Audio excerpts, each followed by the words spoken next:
All right, everyone. Hello, hello, and welcome back to this week's episode of the Designer's Den, coming to you from the past. You're in the future. I'd say we're pre-recording this one because time zones are a thing, and if we were doing this live, poor Kai would be awake at like, I don't know, 3, 4 a.m., something like that. Yeah, something like that. Not Yeah, my best time to be awake. yeah. And so we're not doing that. So my guest today, obviously, as just mentioned, Kai Linder, who has worked on numerous projects on the DM's Guild and Drive Through RPG, through Kickstarter, and various like that, with some creators that I've actually previously talked to. But I am actually going to let you briefly talk about yourself, Kai. Like, what do you do in tabletop RPGs? Yeah. So again, hello everyone. I'm Kai. So I'm in both an editor and a writer. So I got started with doing some editing stuff. So I still think of myself as an editor first. So a lot of the different things I've been involved in is a pretty even 50-50 split. So you'll hear me talk about projects that I've edited as well as written on. Hmm. I know how So yeah, that goes. think of myself. Sorry. I said I know how that goes. Yeah, exactly. Um, yeah, so editor and writer. I tend to I like mechanics and stuff like that a lot more than kind of adventures. I think I've written maybe something like 2 adventures, but many subclasses and little mechanical subsystems and stuff like that. That's my jam is those nice crunchy mechanics that I just want to mess around with. Yeah. Um, so that's what sparks joy for me. All So right. that's the kind of projects I'm usually involved in, as opposed to things like adventure anthologies. If my name's on that, I'm probably editing it. All right. Well, that is a great point to start on. Madam Millie Talents, then. Um, Myself, I have a deep and abiding love of editing. I know that feels weird to people who don't edit, um, but, doesn't make us those people who go around pointing out everyone's grammar mistakes unless you've paid us to do that. Yeah, I mean, I don't type well when I chat casually with people. I'm not going to use punctuation when I'm messaging people. Oh, No. oh gosh. No, my typing when I'm just chatting casually is atrocious. I think really though that's all of us, even the best writer out there when we're like typing casually, it's like, yeah, those were words in my brain and on the paper they're not. Yep. Uh, And the harder you try not to make a mistake, the more likely you will make one. Especially if you, as an editor, are scolding someone else for misspelling things. That's when you will also do it. yeah, that is. Well, speaking of, liking having done classes, today we're going to talk a little bit about the series of musical subclasses that you put out on the DM's Guild. So there are 12 of them, one for each of the classes. But you might be saying, but wait, there's more than 12 classes. Yeah, well, we're not going to talk about those. So, the 12 core classes. Um, Discussing today, and we've got a musical subclass for each of those, which are pretty cool, actually. So we will start with the Druid subclass. That is the Circle of Rhythm. So, you know, Druids are kind of like in tune and everything. And when you really think about nature and you stop and you get out there and you listen to it, nature itself is very musical. There are rhythms, there are sounds, there are, beats that you can't help but hear, especially if you're anywhere with a lot of insects. Especially if you're anywhere with a lot of insects. They never shut up. Yeah. Um, so, um, in this one, not only put together the circle rhythm, which I'll let you describe at depth in a second. But you also have one of my favorite things from all of these subclasses is you've described as the grabby little scamp of a familiar, Bandit the raccoon. So if you don't even if you don't need a bard, a druid subclass, you can pick this up just to get Bandit. He's adorable. But anyways, why don't you walk us through what exactly the of the rhythm is? Right. So the circle of rhythm, as you say, there's kind of rhythms to nature and such. There's kind of music everywhere. If you ever walked through the forest and kind of just stopped and stood still for a second, a lot of people tend to think of like going for a nature walk as a nice, quiet, peaceful thing. But if you actually stop and stand still, you just hear so much. You can hear just like that buzz of insects, as you mentioned, kind of just comes up. You'll hear things moving. You'll hear birds singing. It's all there. Nature is not a quiet place. Frogs croaking, birds, hummingbird. Well, not hummingbirds. Woodpeckers. That's the one I was thinking. Yeah, yeah, exactly. Yeah, so I mean, there's a lot of noise, and the fact that it just seems such a natural conclusion for a druid to say, hey, let's talk about the rhythm of all this. And one of the other big things for druids, of course, as well, they talk a lot about balance of and the cycles of life and nature. So rhythm gets to play on that a little bit because life is a rhythm, life is a cycle type thing, life and death, regrowth, rebirth, decay, that kind of thing. So I get to play with that a little bit in that subclass. Um, yeah, so when I went into this one, the main things I was looking for obviously was just kind of starting out thinking what it would mean in terms of features and mechanics to have something rhythmic. I had an idea for another subclass for like my own homebrew games ages ago where I wanted to do something with tides going in and out. I think I was making like a moon or water cleric or something like that. Mhm. And that was like probably 2 years ago. But ever since then, this idea of kind of features that kind of they encourage you to like kind of move back and forth between different kinds of play styles instead of saying, let's give you tons of bonuses to damage so you can be a big damage dealer. Ones that do things like in the case of this rhythm druid, you have something called the natural cycle, which is a feature that if you deal damage to someone and you didn't deal damage to anyone last turn, you get a damage boost. If you heal someone this turn and you didn't heal anyone last turn, you get a healing boost. So the goal here is to try and encourage you to play in a rhythm yourself by doing damage this turn, healing next turn, damage, heal, and kind of swap back and forth, reward you for playing that way, Mhm. as opposed to punishing you. Because sometimes people will make designs where you get weaker if you don't do the thing. Um, Rage. exactly, and I don't want to do that.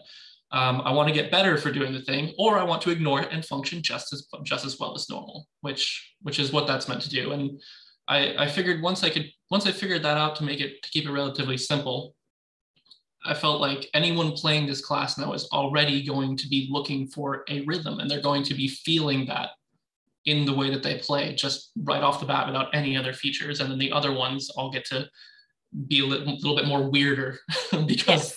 that core is already there. Hmm. And Yeah. and so the natural cycle is the feature that you get at second level. So it's not like you have to go very far into this druid circle where you get, some of those unique benefits.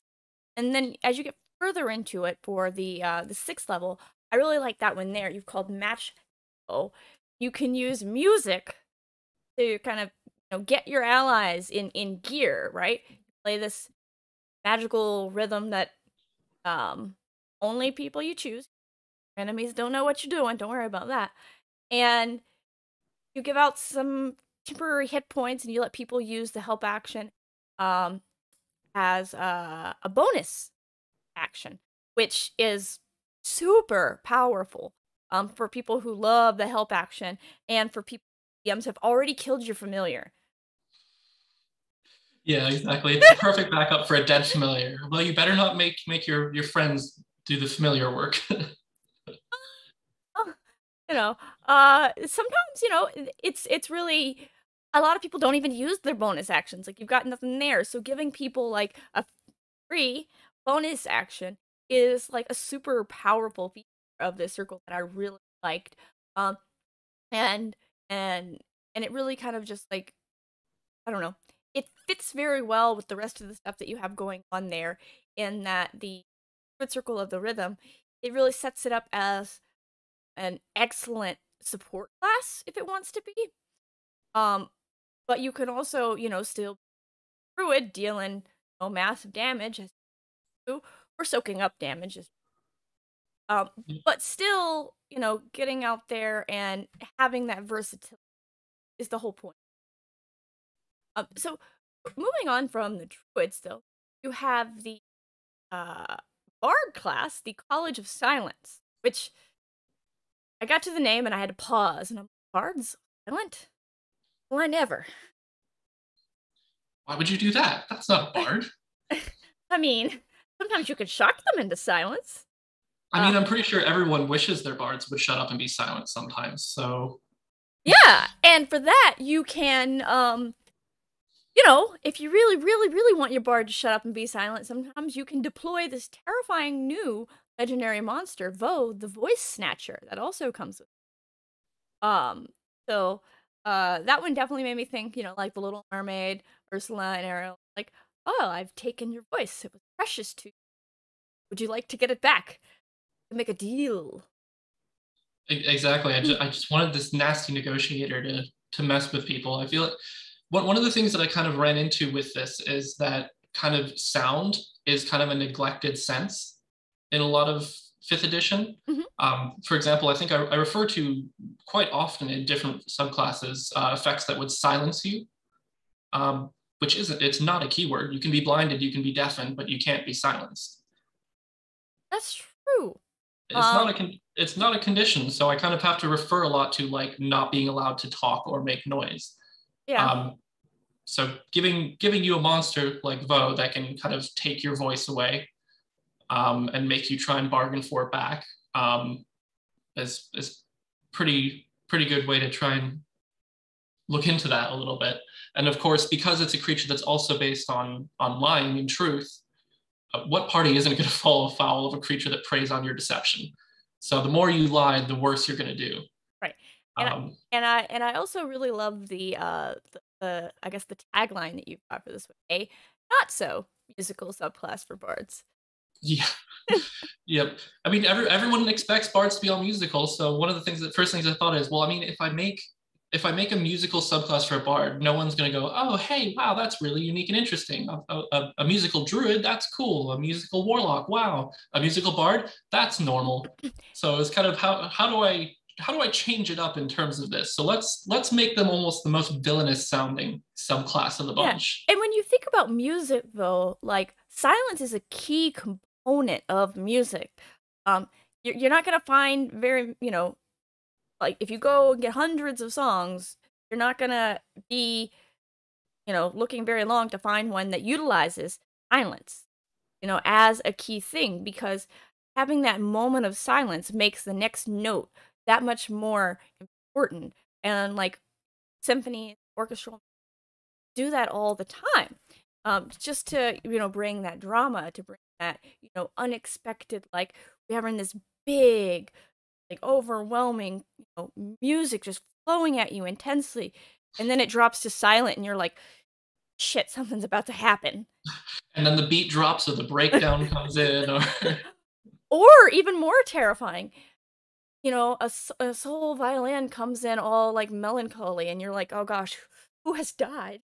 I don't know if I know this opera, but I know someone just died. yeah, exactly. It's an not underutilized, underappreciated tool, which is something I make sure to say in like the intro for the subclass here is that these bards know that there's value in silence, Mhm. and I think a lot of people in real life overlook that too. Sometimes it's good to shut up and listen. Yeah, and you've got at the sixth level when on this suppression aura, which not only lets you, like you've got your own sound of silence, you can kind of suppress sound in the area around you. As an action, you get a 30-foot aura of muffled sound for the next centered on yourself. So that kind of helps your allies have health um, and gives you added like thunder damage because obviously that's noise based. But on the other side, it makes it a little hard to hear people sneaking up on you. It does, yeah. So you better hope that you're the predator in this situation when you're using that one, kind of a cheeky pass without trace type thing. I do like the image of people using that one to get in and out of situations. I mean, clearly that's the case because in all of these subclasses, I tend to add in little boxes of kind of flavor text, and I use suppression aura for the flavor text in this one, where I've written a little kind of like blurb of some guards kind of standing watch and then realizing something's going on behind them, turning around to see completely silent fireballs going off and not having any clue how this happened or how anyone got past them because they were watching and listening. But Yeah, but if they're completely silent, then you get to walk away from the fire like a badass. exactly, exactly. Exactly. Cool guys don't look at silent explosions. That's true. Moving on from the bar, the dancer, as for the also has my favorite of all parts here. Just so non-rogue. So It's just pure delight. It's pure joy and delight. yeah. Uh I really, that is one of my favorite covers. I don't think I could pick a favorite cover from these because they're all so wonderful. The artist Kredinka did a fantastic job. It was so fun getting to see these, and I think this was one of the ones that she sent it back, and I was just like, I'm gonna pull so that much better than cover. I suggested it from the start. Put that cover up here for a second. Oops. Thing for everyone else to see because she's just so gosh darn happy and she's frolicking. And the little dagger is so.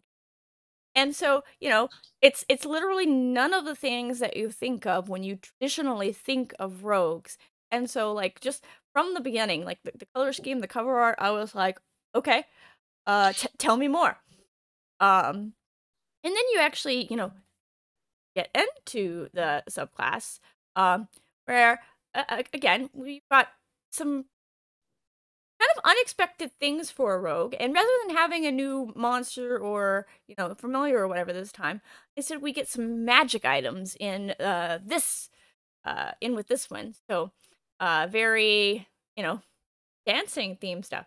Boots of musical movement, dancers razor ribbons, cursed dancing shoes, and your I glow mean, how could I not throw that in there? and your glow up slippers. Um, which, any change to these slippers only last until the stroke of midnight, naturally. I mean, I definitely didn't tap Wizard of Oz and Cinderella for this one. No, no, no, never, Not at never. all. Completely original idea here. But with that though, it is definitely an interesting one as you really start to think about, like music and dance and how all of that really connects together into the rogue, which you start thinking about it and you're like, rogues typically are very, I don't know, elegant because it takes a certain amount of elegance to hide in the shadows and quiet and stealthy, sneak around. They're Uh quick and nimble. yeah, exactly. Quick and you give them a new thing called momentum points, which I thought were kind of cool because they allow them to have extra, I don't know, pizzazz. Yeah, yeah, gives them their own little like resource subsystem where you have to build it up. You have to build up momentum and then you get to use it. Just because I spent a lot of time on this one trying to figure how best can I make you feel like you're going faster and faster and then sliding on into someone or flipping over people. And I mean, momentum is just the perfect word for it. So building that up and getting to use all this time you spend dodging around people and sprinting across the battlefield and prancing over people seemed like the perfect move. Yeah, and it allows you to do darts and rolls and spins and twists, and those really kind of add to that drama and cinematic feel of combat because I mean, I can't tell you the number of times I've had a player be like, I like run at the wall and backflip off of it, and I'm like, and then try to stab them in the face from above, and I'm like, yeah, I mean, you're making this unnecessarily complicated for yourself, but you've got pretty good acrobatics, so no disadvantage, but this gives you like, an even better way to be like, okay, well, I'm gonna be extra good at it because I've stored up some moments. Exactly. I mean, with this one, you're gonna be handily leaping over enemies and then pirouetting your allies to safety. And that was a pretty good. So that one we have the horn collar, which is fighter subclass, which I didn't really know where we were gonna go with this one when I started on it. Like, It's a bit less obvious of an identity, I think. yeah, it. I imagine it was kind of one of the harder ones to do because putting in music and fitting it in with a fighter who is, well, as the name states, about fighting. Um, but you know, I think with the horn, like you've done very well, like harkening back to like, said in the opening here, horns are a well-known staple of heroic tales. You know, when the battle is going to start, what do you hear? You hear the horn echoing across the battlefield, and you know, like, all right, shit's about to get real. Like, it's a very important, like, role, in medieval warfare or, fantasy warfare. And with this, you've got this tone that kind of flows out over everyone, and it allows you, give signals. In essence, is what you kind of as your third level feature announce orders. So you can give any number of orders or, as it were, uh, Yeah. advance, action, charge, also use action, fall back, focus fire, rally point, take cover.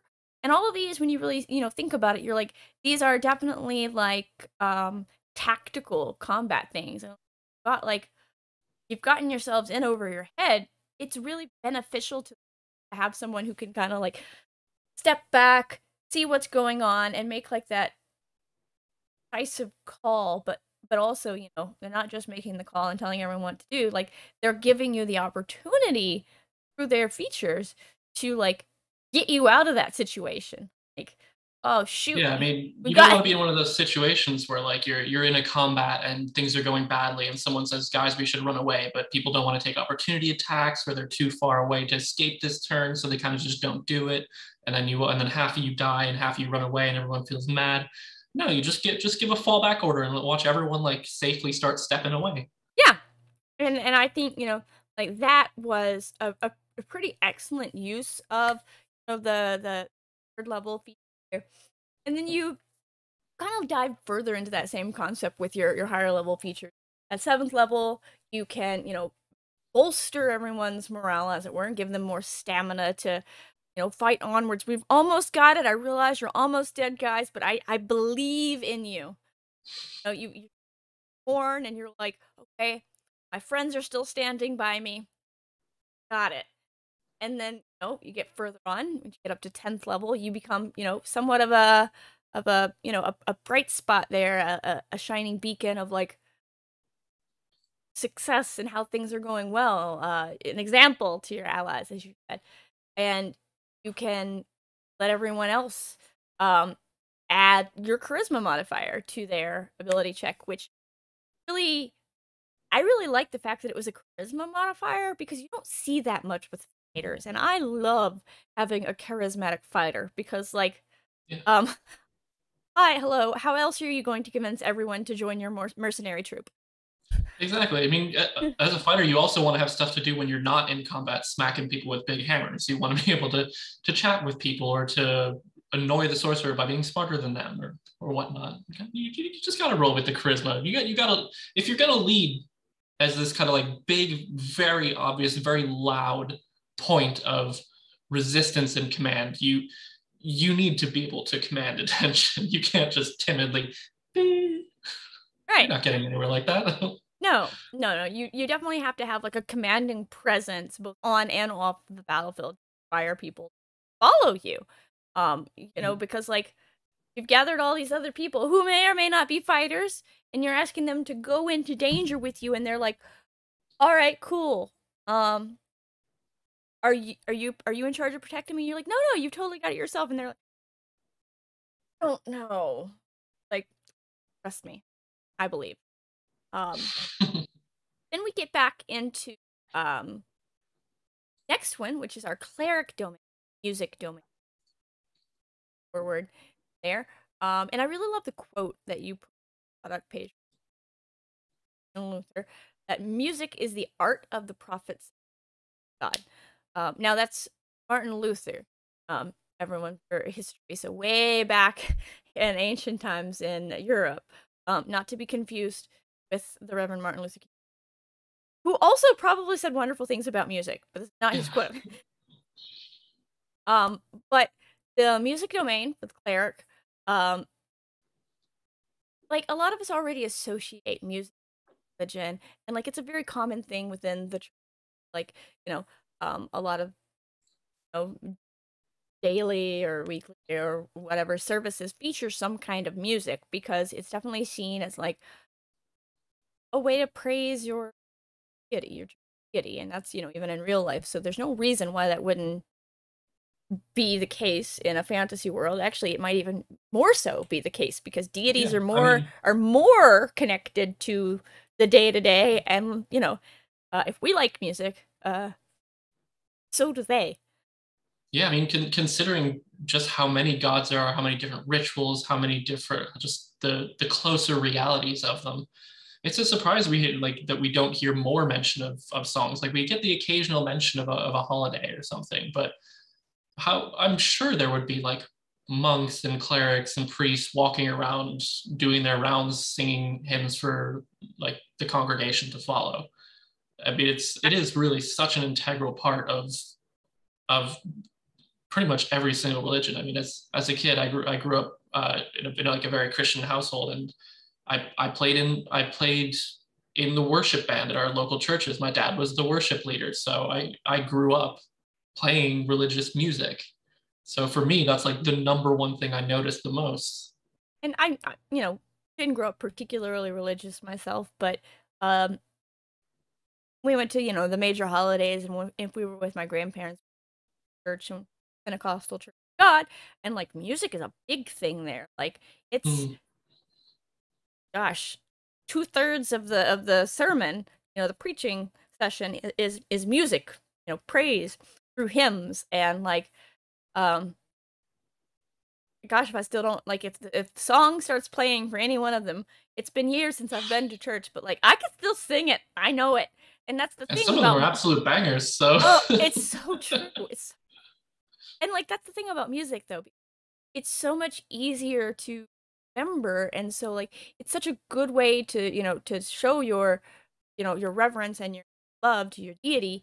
And I really like the way that you've using it as your channel divinity here, and that you summon a living song, which actually was a really good mesh, I thought, of like Forgotten Realms and the living spells Eberron. yeah, I mean, I'm aware that living I was aware that living spells were a thing, which I think is part of what kind of I felt like I had there's living spells, so that feels like it gives me a little bit more license to do something weird Hmm. by having some like living magic creature that you can get with you. I'm not too familiar with Eberron, but I have seen some of the living spell stuff, and they seem pretty cool. So I Oh want to do that. yeah. My big problem with my living song thing is originally I had this ongoing debate when I was doing all these subclasses about whether I would give it to the sorcerer or the cleric. And I kept going back and forth about who's going to get to summon a song elemental. Had to go with the cleric in the end. Thought it made the most sense. I mean, yeah, and there's no reason that um you can't they can't both get it somehow in the end. It's a channel to Yeah, divinity, so it's level 2. So if you want both to do it, just multi-class everyone. Multi-class. Fine. yeah. Primal song sorcerer and music domain cleric. Match made in Oh, heaven. so much music. Um and of course you had a couple of magic items in with this one as well. Um friendly fiddle and your necklace of instruments. I really like the necklace of instruments because I imagined it much like a charm necklace. You just Mm. pluck off a little.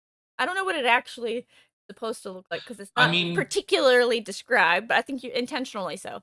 yeah, like the key component is really, I think at the end I mentioned that once the last bead is removed, it's an ordinary braided necklace, which for you that could mean twine, that could mean leather, however you want. The point being, it's a necklace, it's a string, it's got detachable beads on it. If you want it to be a charm necklace, that Yeah, power to you.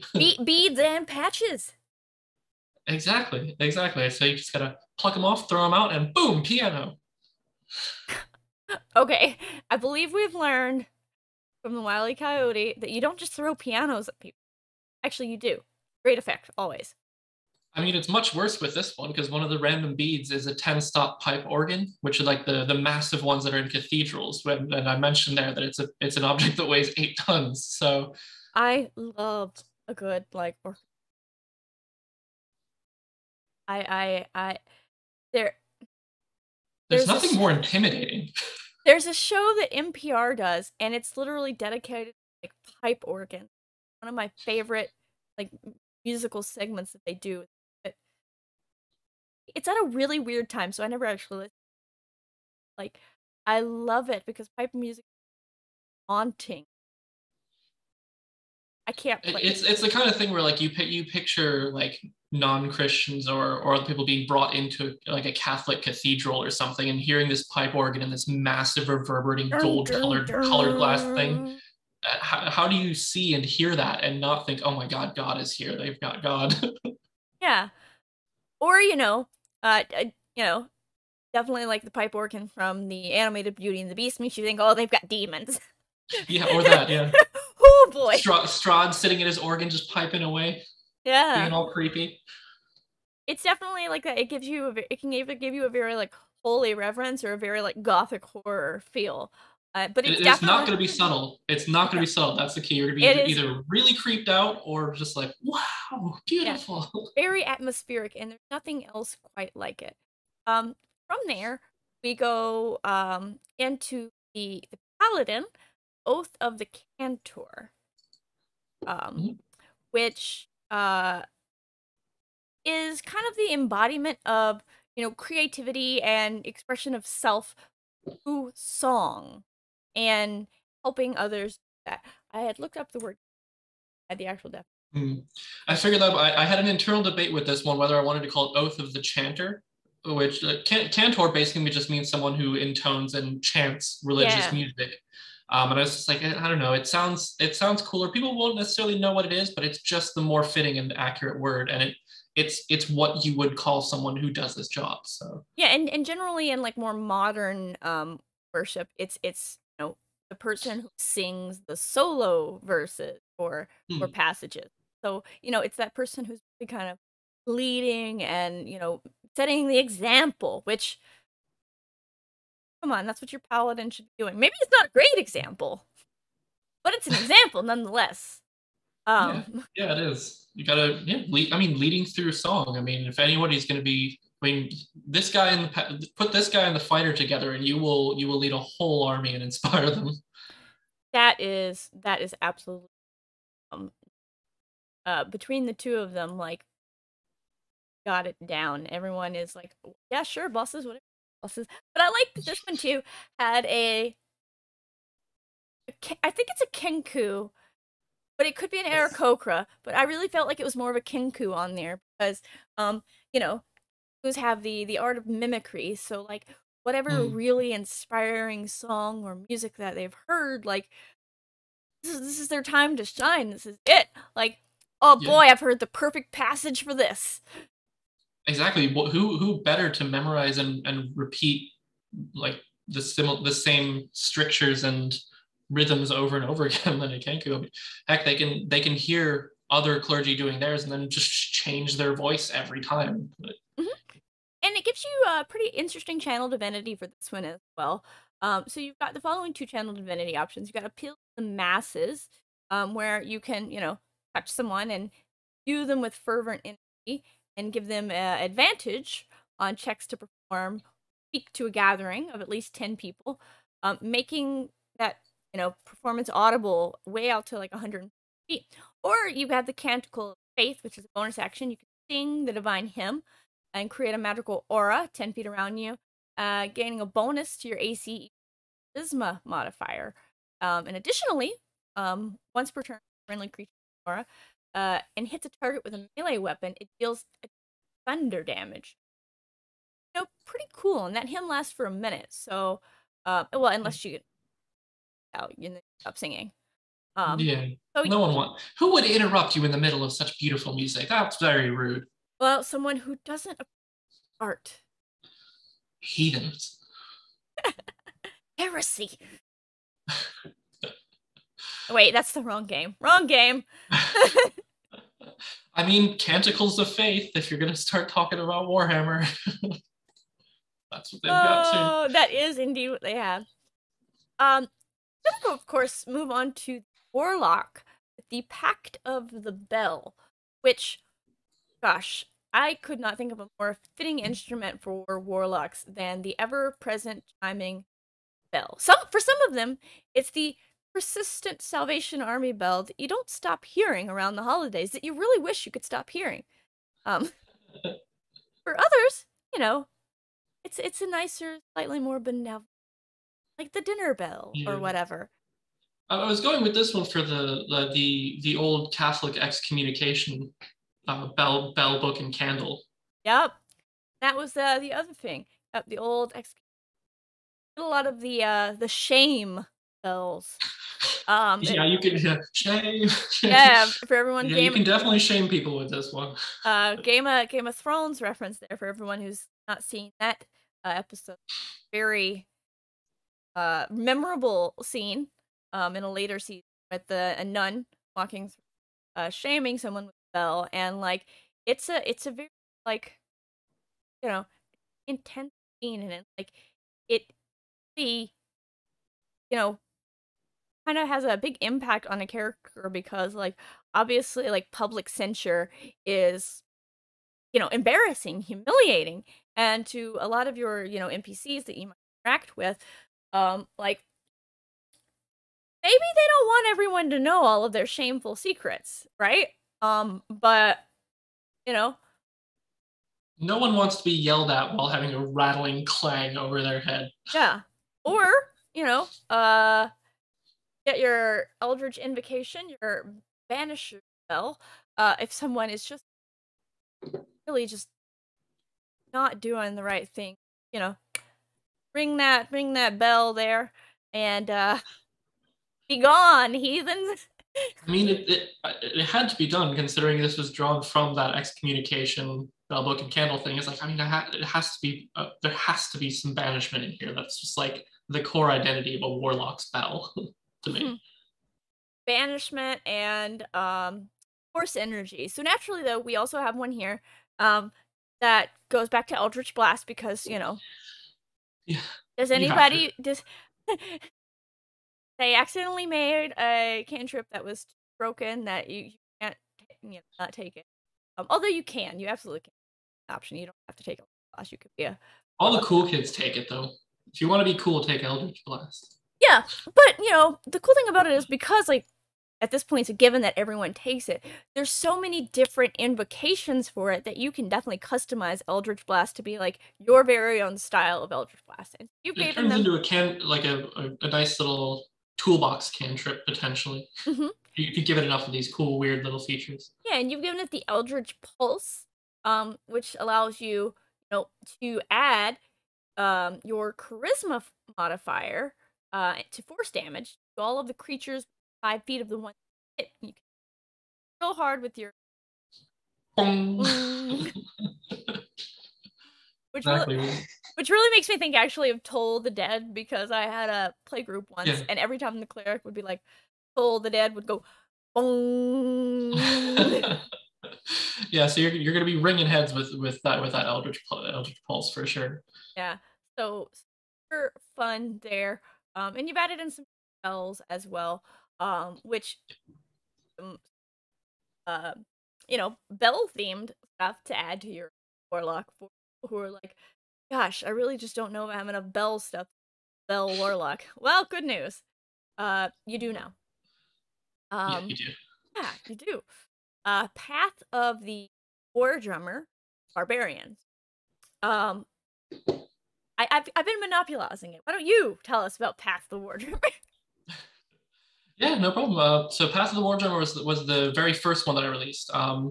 It's probably worth mentioning for those of you who aren't already familiar with these. The musical subclasses thing was a duration project. I released one subclass every 2 weeks approximately for 6 months, over the course of 6 months. So that's why we're kind of jumping between these one at a time. Because they aren't just one big thing, but they are bundled all together to make it easier to grab them. So yeah, the Path of the War Drummer was the very first one I did.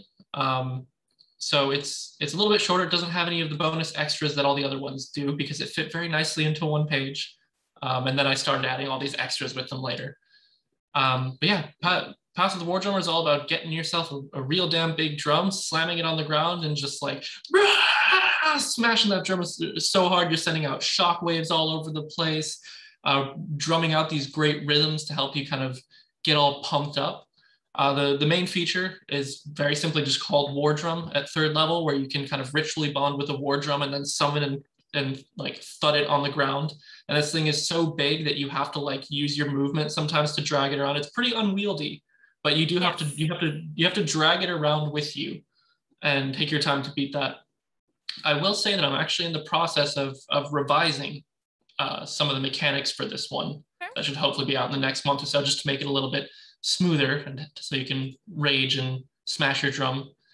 So yeah, you basically get to attack your drum.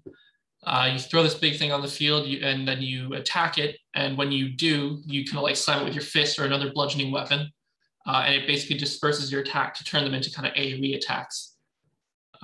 So I mean, barbarians are great at smashing things, but they're not really any good at dealing with more than one target. Well, take this bad boy, slap it down in the middle of five guys, and just boom, boom, boom. You're going to be knocking people down left and right. You can do like these extra special, like huge slams that send out like shockwaves of sounds. That really You're, makes me laugh that you chose specifically Five Guys because that's a popular yeah, yeah. do not slap your drum down in the middle of actual Five Guys and start combat, okay? No, no, that's not a good place for initiative. No. Good way to get kicked out, banned forever. Yeah. Yeah, so all about drumming out all these ridiculous beats to hype up aggression. You even get to drum up beats that let your allies add your rage bonus, because you're not using it. You're busy slamming on the drum, so might as well kind of channel this magical rage to them. Yeah. Of course, at the top, you get to just pick up your drum and just smash someone with it really hard, for like for like a total of 60-12 damage between bludgeoning and thunder. And you can potentially stun the person as well. Yeah. So I think that's a pretty good way to. The feature itself is called the Big Beat. Obviously, double meaning there. But yeah, you're not going to be anything subtle. In keeping with barbarian themes, no subtlety here. And I really appreciate like the style of that particular. I thought it was a little underpowered with the damage output, because it is 14th level, but obviously, like you said, you're going back and you're reading it, so you like, recalculating to see, because there were definitely at 14th level, like, I mean, we all know a D12 is swingy. It's very swingy. So to be like, gosh, I might do 6 damage. Yeah. Or, I might do, a lot more than 72. that. Yeah. 6 to 72. That's a nice range right there. Yeah, and that is the problem. Like, you do want to keep with the D12s because it's such a staple of the barbarian class. You're the only ones who get to use it, so you have to use it. But yeah, I mean, that's not true. Anyone who does acid splash. Who uses acid splash? Excuse you, my sorcerer acid splash, because not everything can be burnt with fire. You gotta burn it. Yeah, you gotta burn it with acid. That's fair. That's fair. We, didn't take elemental adept early. Coming at the acid splash people. Yeah, yeah. Then we get into sorcerers, of course, which is my favorite subclass. Not that I have a favorite child, but if I had a favorite child, yeah, it's fine. It's a sorcerer's a good one. It's so much fun. You could do so much. You could be like the badass damage dealer, except not at level 1. No. you can be the absolutely critical support person on the team. You can be a healer. You can honestly fill any role on the party with a sorcerer. They're just so versatile, and also like it's so cool to just be like, "Where'd you learn your magic?" I just know it. People always get down on sorcerers, saying they're so underpowered compared to wizards, but I also absolutely adore sorcerers, and I think they're so much fun. They yeah, just but have so much wizards have to go to school. Nerds. And they have to carry around books. Like, what happens if you lose your book, Mr. Wizard? Huh? What now? What now? Exactly. And sorcerers can mess with their spells better than wizards can. Can you make this go further or be silent? No, you can't. I've decided I really want to cast 2 spells this time, so I'm gonna quicken this fireball. And I'm also gonna cast a twin cast firebolt for good measure. So what are you doing? Oh, just the one fireball? Okay. Okay. Yeah. And and there's a lot. And so for the Sorcerer's Origin, we have the primal song we briefly alluded to. Because, at its root, like, nature is very primal. Yeah. And music is like it's kind of like one of the most raw and instinct that we have. You've got some origins, you've got some quirks, you've got parts there. Um, you're I like this here, going back to the naturally gifted. You can be a prodigy. Actually, you are if you starting at level 1. Makes you a naturally talented musician. You're a child prodigy. Child being effective here. And you're able to all of these things that no one. I really liked the 14th level feature, "Be Where Song Is," and it states very simply, at 14th level you can be wherever sound is. Yeah.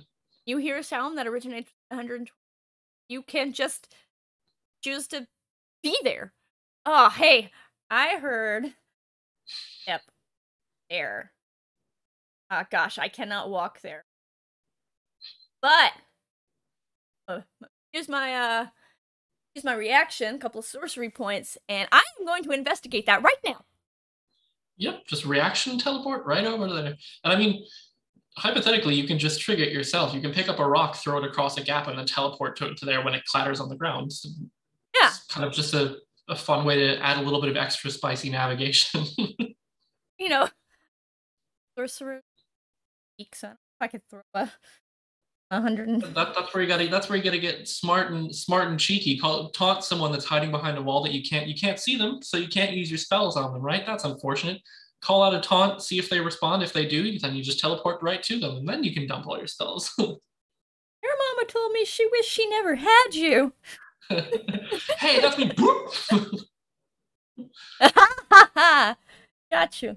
I will quickly go through. Whoops, definitely just closed one. So we have the Monk Way of Harmony left, and then we'll close it out with the Ranger, last but not least. So the Monk Way of Harmony, well, the Way of Harmony is very descriptive there.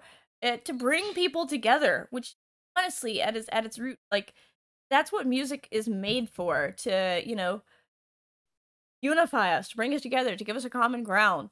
And so got some cool stuff in there too, in addition to the subclass itself. You got a new feat, new magic items, new spell, and actually, I've given you a lot of PDFs to manage just to make your life a little bit more difficult. yeah, here. Yeah,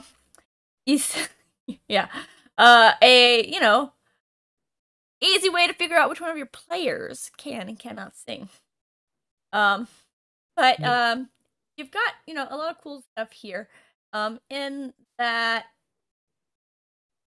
you can use this different tones, right? The mid tones, the low tones, high tones, and it allows you to get these different abilities, which is kind of cool because it's important to have all of the different ranges of a melody in order to get like the most full and rich sound. We've all heard a cappella, and it's a lot cooler when you have an a cappella group. Yeah, I mean, I definitely spent a while researching a cappella just to actually figure that out, because I don't know anything about a cappella or opera. So I spent a good few hours just reading about opera and stuff, and like who fulfills what role in this. And A cappella is hard. Yeah, it does seem hard. So you get to take on that role, take on whatever tonality you want. First experience with a cappella was, of course, way back in middle school choir. Carol of the Bells, everybody. Let me tell you, I went from soprano to alto during my school career, and those are entirely different parts of the song to carry. Boy, are they. Broad range. Well, it wasn't high soprano part. But, we got further on, and, like, too much screaming and, mutilating your voice Does exactly Yeah, that. only so far you can take a bunch of kids trying to herd them into singing correctly. Yeah, I mean, I was okay at it. I'm never gonna be a soloist. Very It's a lot of pressure. anxiety inducing. But yes, you've got a lot of stuff here, and it actually, you know, be my probably my compliment here on this one. It made me want to play a monk, and I don't even like monks. Mission accomplished. I know, and I'm like, this one sounds fun though. The rest of them, I'm like, okay, so it's a new way for me to hit some. Yeah, I don't think I've given any features in here for you to. I think there's only like one sub feature for you to actually hit people. Yeah. So you've got the heroic mid, but it's not even like it could be when a creature harmonizes. Creature could be you. Creature could be someone else. Hmm. You know, deals additional damage. But aside from that, like, no, not really. It's mostly like, no, It's supportive. yeah, It buffing. brings you all in harmony and makes everyone work together. Bring the buffs. Um, I'm definitely I think the summon melody one, the third level feature in this is one of the ones I'm kind of most proud of, I think, for kind of hitting that subclass flavor. Because just to explain it briefly for viewers, you get the ability to use your bonus actions to to like start singing and conjure these magical notes around you that kind of float around and continue to sing for you. And anyone else on the battlefield that's within 60 feet of you, on their turn, they can use a bonus action to harmonize, to sing along with whatever notes you've conjured. And then they get an effect based on that. So you're basically actually giving, it might get a little bit much to keep track of for some people, but it gives everyone basically an extra bonus action that they can use. And that's things like you can harmonize to get blind sight. You can harmonize to get temporary hit points equal to a martial arts die roll, so you get to use your martial arts, have that implemented in this. You can convert your damage to thunder. So if you're quite early on and this, oh no, we don't have any magic weapons to deal with this creature, start magic, thunder, start singing and magically thunder. turning everything into thunder, or you can gain a little bit of a even the soaring high note. If you harmonize with it, you get to fly a little bit, just Yeah, a little bit, but you do get to fly. And I think that one I'm quite proud of, because just by the pure functionality of using it in combat or using it in the game, you will have all your characters singing together. yeah. So again, it's reinforcing what I want people to be using this subclass for, by encouraging them to do the fun thing and encouraging everyone else to join in you with the fun To thing. get your whole party of players to actually sing would be great. Wonderful. Do it. It would be, and yeah, I think you pointed out, as I said in the product page, this subclass is a great way to find out who of your friends can and cannot sing. I think it would be great to be like sitting at conventions and all of a sudden see like entire tables just like start singing. Not that I've not seen that before. I have seen that before, but for an entirely different reason. But like, it always brings great joy to like everyone within range, because everyone's like, "What are they doing? They look like they're having fun. Why aren't we doing that?" And Yeah, pull all the attention in. then the DM's like, isn't this? You should give us one. Plus, I mean, I just love the idea of people getting to have little character moments from that. You can have a character who's like, I refuse to sing. I'm too cool and stalwart and edgy. I'm never going to sing. And then maybe things get bad, or they decide they want to join in and they feel left out. Or you can have that fighter who just adores singing, even though they're terrible at it. And you can all find, because people don't consider music normally. I like that this feature makes people consider how their character interacts with music. Yeah. And that's such an easy thing to do. It's such an easy spice to add to any character. Are they good at singing? Are they bad? Do they like it? Do they hate it? And then, going on from there, we have the Wizard School of Incantation, Yep. Invocation, Yep. which really makes me think of that time, back in like, was it the late 90s or the 2000s, when Gregorian chants were really cool for whatever reason. Gregorian chants have always been cool. Yeah, but like, it's not that they were cool; it's that they were popular. I blame Halo for that. Um, I think the Halo games all use yeah, Gregorian chants heavily in their themes, and people were really into that. yeah, I think so. And it gives you, so the Wizard School of Incantation, it really, gives you a bunch of, musical incantations that let you alter the basic workings of your spell. So, second level, you get your fundamental incantation. A bridge, which lets you reduce your ritual time in half. Concatenate, which if it's got a casting time of an action and requires only a verbal component, you can cast it as a bonus action instead. Love that. Expand, if it affects an area, you can increase the size of that area by up to 10 feet. Make a 10-foot cube to a 20-foot cube, or 20-foot radius to 30 foot. Or project, can increase the range of your spell by 60 feet, which, that is wildly powerful ways to change spells. Like, you know, I think one of the fun things is that for all of these, though, because I mean, obviously this one is very focused around vocal components, which sorry, verbal components, which does limit it somewhat because there are a lot of spells that you might want to use that won't have a verbal component, so you can't do anything extra powerful with. There are plenty of spells that won't work well with this. This will influence what you choose. But also some of these, I feel like I feel like I can get away with being a little bit more powerful with them because using all these features, you have to be loud.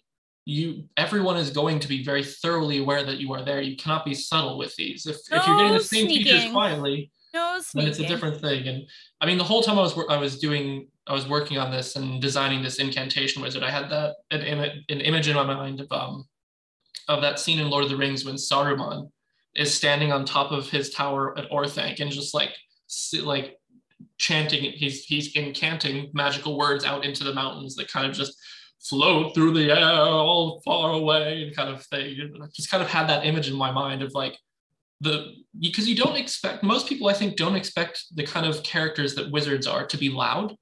You kind of expect them to be quiet nerds. And for this one, I love the image of having your wizard rock up and have like this deep booming voice that just really just projects almost like a bardic wizard in a weird way. And I'm trying to think, and there's easy ways to look and see, like, how many of them that only have like verbal components, like for the concatenate. Like it's not actually like that many spells, because when you look at most of them, like you can search for D&D Beyond, you can search by components required, and like you search verbal and you mostly get things that have somatic and material, or verbal and somatic, like acid splash. So it's like, the number of them that only have verbal is small. I can't scroll through the whole list right now because I don't have time. But, you've got a couple, you got your auras, aura of life, aura of purity, aura of vitality, banishing smite, which would be really cool, if a wizard could cast that. But, it's not, while it sounds very powerful at face value, and it is, right? Don't get me wrong there. But, like, it's limited exactly because of, like, what you say. Yeah, and obviously one of the things I've done with this is all of these ones, they have to have a verbal component. If they don't have a verbal component, you don't get any of these because you're supposed to be playing a wizard who's playing with the way that they use their voice. Yeah. And I absolutely went through and filtered all these spells to see what worked and what wouldn't. And I think I don't remember exactly what the feature was in drafting, but I had a feature where I realized that actually there were only like 5 spells that would be allowed for this, and none of them actually benefited from it. So I had to go back and redesign it. Because some of these... Yeah, blindness, deafness, and blur. Yeah, those are some good ones. So, I mean, I think making sure that you choose things with verbal components, people don't really pay attention to components much beyond whether it's a costly gold one. And this is a fun way to do that.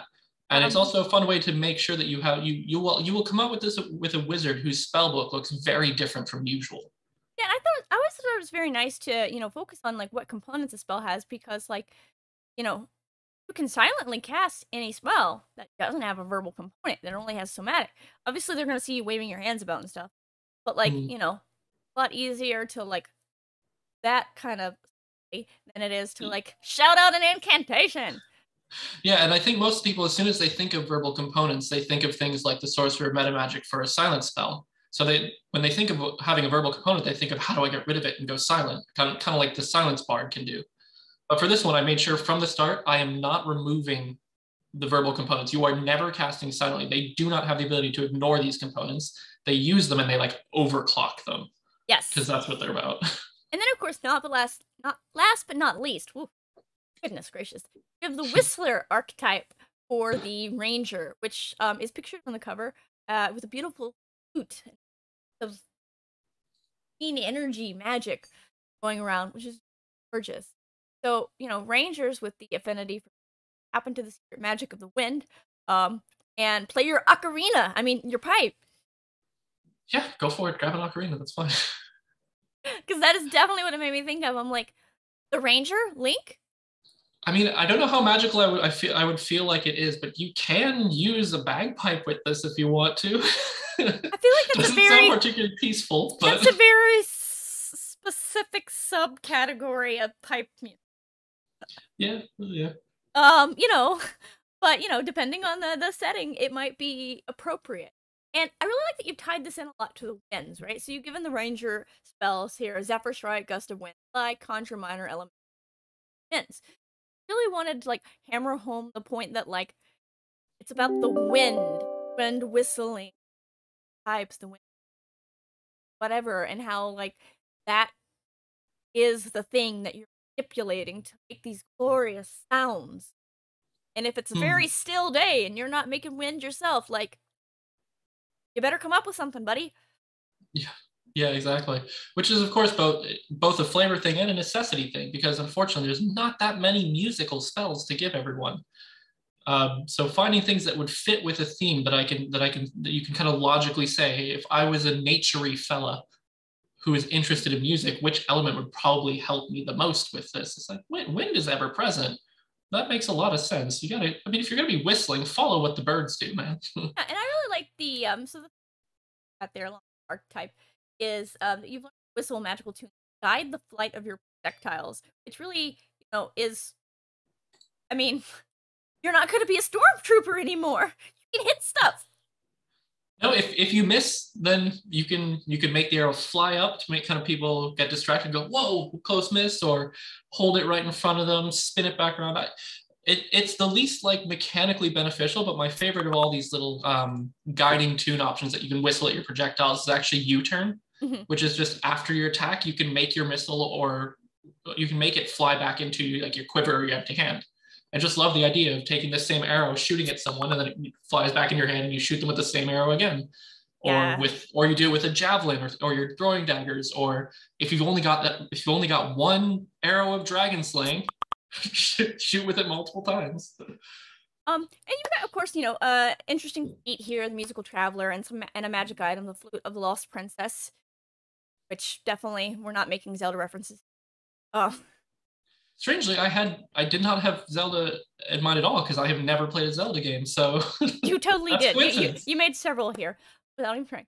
But overall, like these are absolutely great. And you've worked on, aside from these, you've worked on a number of other projects, including one that I talked with Cameron Day about recently, Comets and Cockpits, which was an interesting take on some 5e stuff.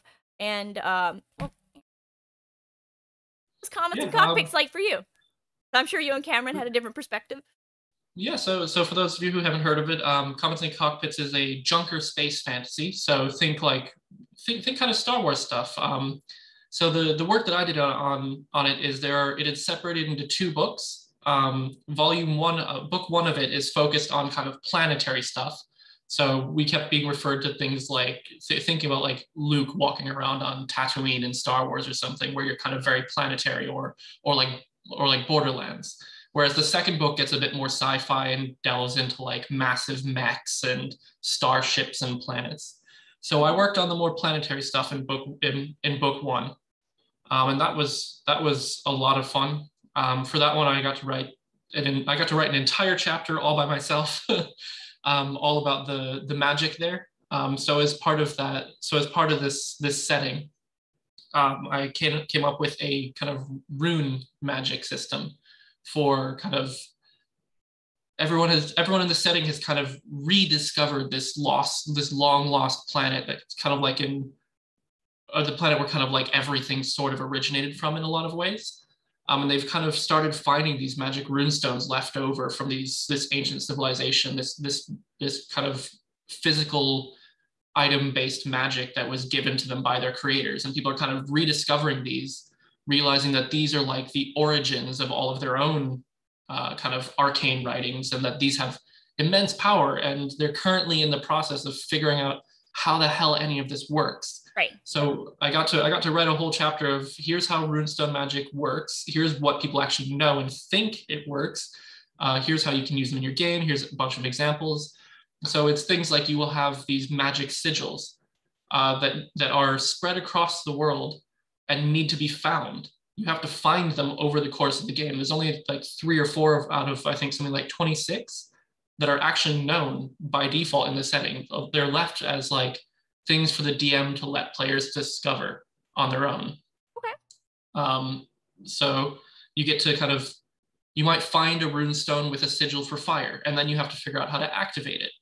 And then you can start using it. It'll do things like you attach runestones to items, and then it kind of augments those items. So you could take your fire runestone, you could attach it to your vehicle, you could attach it to your weapon, you could attach it to your shield or your armor, and it will do different things based on that, as it will imbue all these different things with this crazy fire magic that you need to figure out. And eventually you can, some few people have figured out how to use these and how to start crafting them and bending them to their will. And there's kind of almost like a gold rush on for everyone trying to kind of figure out how to unlock the power of energy runes, which can be used as an energy source. So yeah, I just got to have a blast writing this really kind of different runic system for a way to people to kind of interact with magic and kind of physical items, because one of the themes as well of the setting is kind of is junkers and scrappers. We refer to adventurers, I believe, as junkers or scrappers most of the time. And kind of just slapping these pieces of like rock or metal onto your armor makes you look like a junker.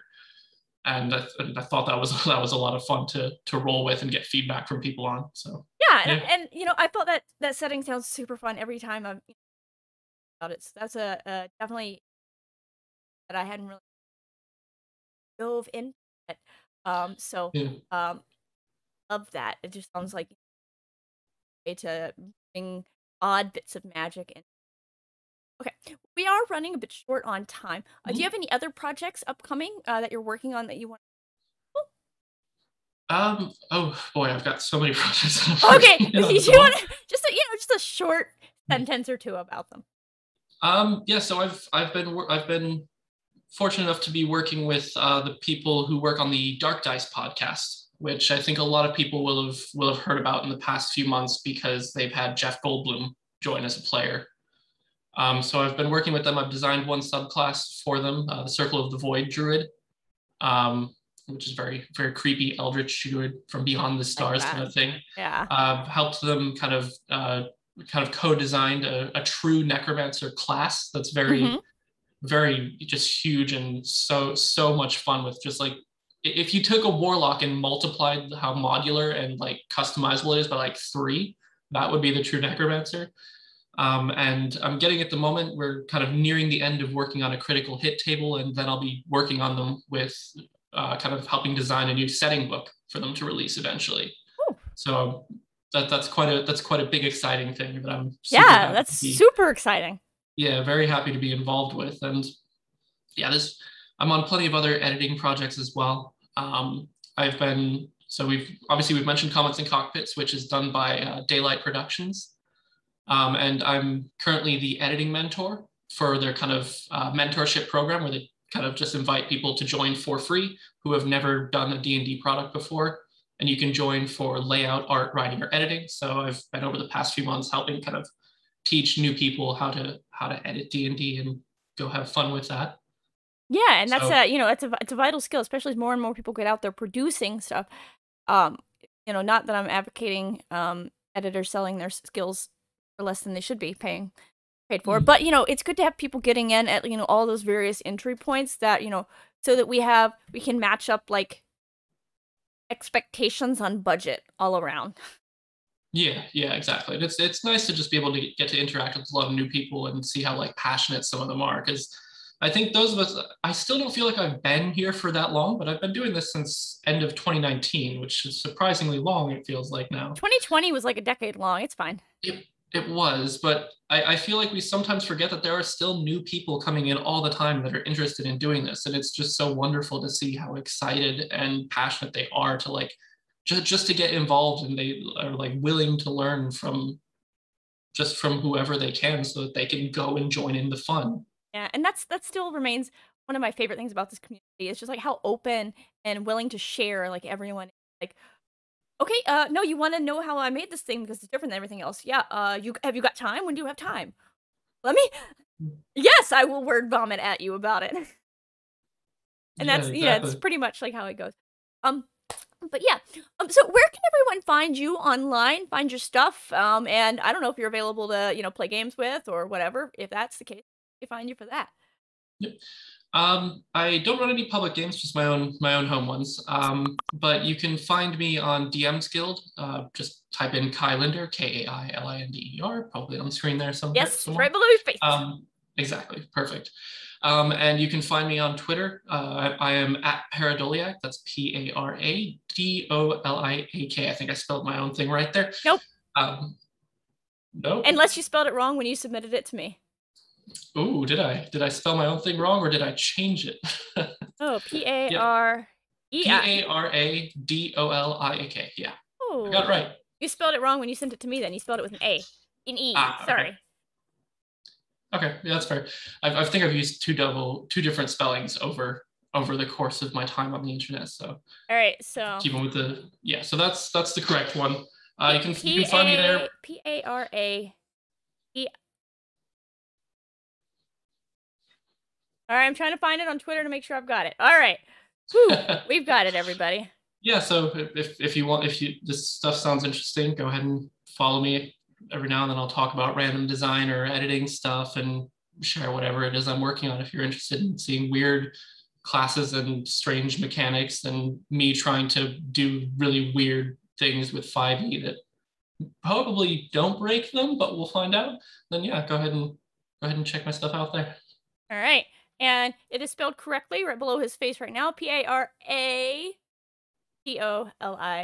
Okay, perfect. Yeah. Great. So for everyone who didn't catch that when we were saying it, it's there, and you can read it this whole time while I'm going through my blurb about where you can find me online, which is of course always at Jenny Loveday on all the social or over at my website at jennyloveday.com, where you can also keep up with the information on my guests, find their links and stuff, find the videos from the past. For you can't find the videos happened yet. I almost said that though. The videos from the future will be there in the future. Which we're working on that though. But yeah. So this episode is airing at the end of October. So I do not actually have my entire guest list for November yet. So at this point, I'm not gonna rattle off all of my guests for November. But I am sure that we're gonna have a very exciting lineup of guests. So stay tuned for that. Watch Twitter for updates on who is coming up, and I look forward to talking to excellent creators of. And Kai, I want to thank you so much for being on today. This has been an absolute joy, and I didn't realize we were going to talk for nearly an hour about the musical classes, but we managed to weave in a bunch of like your inspiration and at that point anyway. So all is well. And so much. Yeah, thank you for having me. I really enjoyed myself. Yeah. Alrighty, everyone. Well, that is going to be it for this episode of The Designer's Den. Until next time. Bye.